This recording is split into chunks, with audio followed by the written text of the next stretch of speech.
ang iyong anak rin. Maanak sa Panginoon. May suwan, nangyarigal sa ikanapulo, nga Domingo, sulod sa tubig.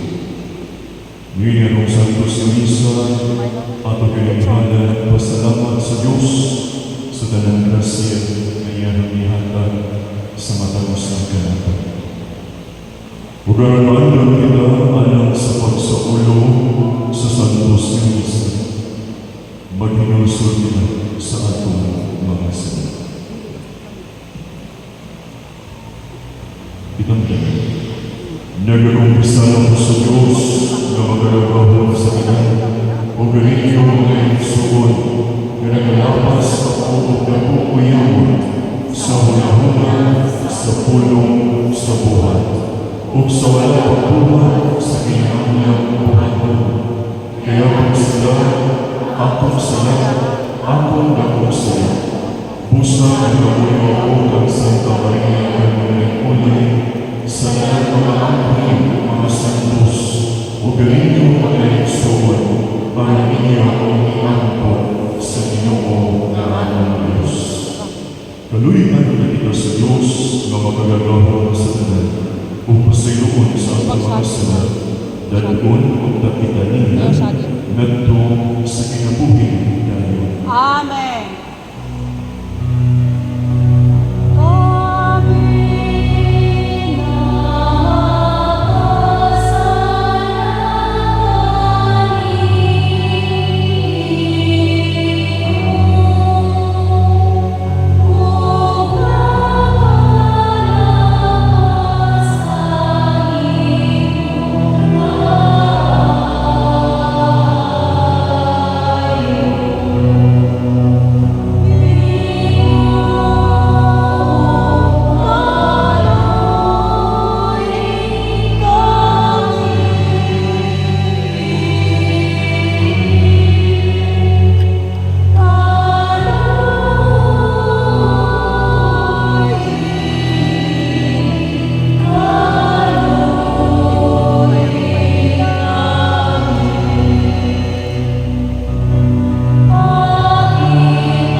Maglamang po.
Kinutlo gikan sa sulat ni San Pablo ngadto sa taga-Colosas. Ug karon ikalipay ko ang akong mga pag-antos tungod kaninyo. Kay pinaagi sa akong mga giantos, nakatabang ako kalungkit sa wala pa matapos nga mga pag-antos ni Kristo alang sa iyang lawas nga mao ang simbahan. Gihimo ako sa Dios nga sinugoon sa simbahan ug itugyan niya kanatong kinikuhata alang sa inyong kaayuhan. Kining buhata mao ang pagsaminaw sa hingpit sa iyang mensahe nga gihatag niya kaniadto apan Dios.